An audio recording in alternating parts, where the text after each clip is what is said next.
اور اس کی وجہ سے پاکستان کے عوام میں اور اداروں میں ایک دوری جو ہے محسوس ہو رہی ہے، اور یہ وہ بنیادی اصول ہے کہ گفتگو چاہے آپ بیہائنڈ دا سین سے تعلقات مکمل خراب ہو چکے ہیں۔ 4 اضلاع کے ارکان اسمبلی سے ملاقات میں عمران خان نے ارکان اسمبلی کو اتنے برے حالات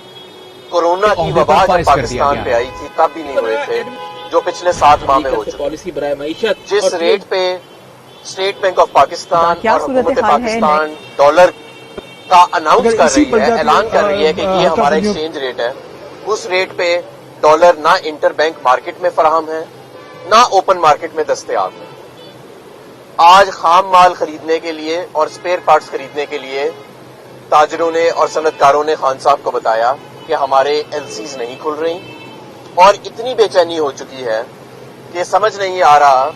کہ آگے کا راستہ کیا ہے۔ اس کی وجہ یہ ہے کہ جنہوں نے راستے کا تعین کرنا ہے، جو مسلط ہو کے آئے، بڑے شوق سے آئے، انہوں نے ابھی تک معیشت کے حوالے سے کوئی راستہ نہیں دکھایا، کوئی راستہ انہوں نے نہیں دیا۔ ہاں، اگر ہمیں کوئی راستہ نظر آیا ہے تو ان کے کیس بند ہونے کا راستہ نظر آیا۔ پہلے جن کیسز کے اندر تمام گواہ جو تھے وہ پرسرار طریقے سے مار دیے گئے یا فوت ہو گئے یا قتل کر دیے گئے، اب ان کیسز کے اندر لوگوں کو باعزت بری کرتا ہوتے نظر آ رہے ہیں، اور ایسے لگتا ہے کہ ریس لگی ہوئی ہے کہ پہلے حمزہ کا کیس ختم ہوئے گا، سلمان کا ہوئے گا، مریم کا ہوئے گا، نواز شریف کا ہوئے گا، اسحاق ڈار کا ہوگا۔ بس آپس میں ان کی ریس ہے اپنے اربوں ڈالر بچانے کے لیے، اور ملک پورا اس وقت ایک تباہی کا منظر پیش کر رہا ہے۔ اور آگے کا کیا راستہ ہے، اس کا راستہ نہ ان کو معلوم ہے، نہ اس میں ان کی کوئی دلچسپی ہے۔ جس دن حالات بالکل ہی بے قابو ہو جائیں گے، کیس ان کے بند ہو چکے ہوں گے، یہ واپس اپنے ایون فیلڈز میں، اپنے سرے کے محلات میں اور اپنے ایمریٹس ہل کے اوپر جو گھر تعمیر کیے ہوئے ہیں وہاں پہ جا کے ایک پرسکون زندگی گزاریں گے، جبکہ میں اور آپ جن کا جینا مرنا اس ملک میں ہے، وہ ہم یہاں پہ بیٹھ کے جو ان کی تباہی کے اثرات تھے وہ ہمیں سفر کرنے پڑیں گے۔ تو حالات، خطرات جو ہیں وہ بہت زیادہ بڑھتے جا رہے ہیں، معیشت کے لیے بڑھتے کیا جا رہے ہیں، خطرات تو شروع ہو گئے ہیں، اور میں یہ توقع کر رہا ہوں، خدا نہ خواستہ اللہ کرے کہ ایسا نہ ہو، لیکن بالکل جس طرح سامنے یہ نظر آ رہی ہے، نہر نظر آ رہی ہے، اس طرح مجھے نظر آ رہا ہے کہ چیزوں کی قیمتوں جو قیمتیں ہیں ان کی ہر چیز کی قیمت بڑھنے والی ہے،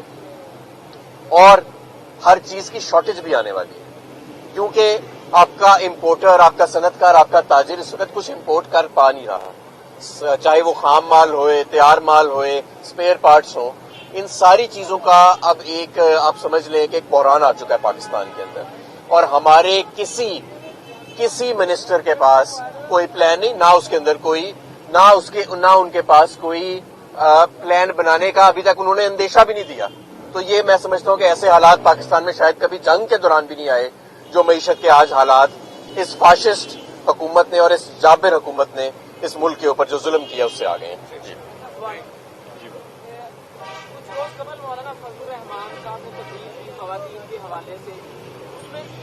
تحریک انصاف کی خواتین نے لاہور کے 3 تھانوں میں درخواست جمع کروانے کی کوشش کی، درخواست جمع نہیں ہوئی۔ آج مانگا منڈی میں شہباز گیل کے خلاف ایک عام شہری کے کہنے پہ مقدمہ درج ہو گیا۔ پہلے مقدمہ سندھ اور بلوچستان میں درج ہو رہے تھے، کیا پنجاب حکومت میں بھی معاملات اب کنٹرول میں نہیں ہے؟ جہاں پہ عمران خان کی ایف آئی آر نہیں درج ہو رہی تو باقیوں کی کیا ہونی ہے؟ کنٹرول میں نہیں ہے جو ہے وہ اس وقت پرائز ہائی جا رہی ہے۔ مسرت کا آپ ذرا بتا دینا کیوں نہیں ہو رہے؟ اسی صورتحال میں جو ڈاکٹر صاحب لائے تھے، انہوں نے ساگدار صاحب، وہ عارف حلوی صاحب سے بات کرتے دکھائی دیتے ہیں، 2-3 ملاقاتیں ہو چکی ہیں۔ کیا یہ کون سا ریلیف لینے کی کوشش ہے معیشت کے حوالے سے کہ جو چیزیں یہ کہہ رہے تھے کہ ڈالر 200 سے نیچے آ جائے گا لیکن وہ بھی قابو نہیں آ رہا؟ نہیں، ڈالر تو آج بھی مہنگا ہو گیا ہے، اور میں آپ کو ایک اور بات بتاؤں، ابھی بھی مصنوعی طور پہ کیپٹل کنٹرولز کر کے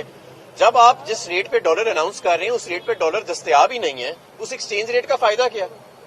دیکھیں نا، آج یہ کہہ رہے ہیں 224 225 کا ڈالر ہے، مجھے لے کے دکھائیں اوپن مارکیٹ سے یا انٹر بینک مارکیٹ سے، کسی صنعت کار کو اس پہ ایل سی کھول رہی ہیں، ایل سیاں تو کھل رہی ہیں 232 میں، اوپن مارکیٹ میں ریٹ 250 سے بھی اوپر ہے۔ $500 لے کے تو میرا خیال ہے وہ میرا یہ خیال ہے حماد صاحب کو جو ہے میں نے یہ کہا کہ ڈار صاحب کو کہیں کہ $500 اس ریٹ پہ لے کے پاکستان تحریک انصاف ایک بڑی سیاسی جماعت ہے، تو جو اسٹیبلشمنٹ کی نئی قیادت آئی ہے اس کی جانب سے بھی کچھ مثبت پہلو، مثبت چیزیں سامنے نہیں آئی،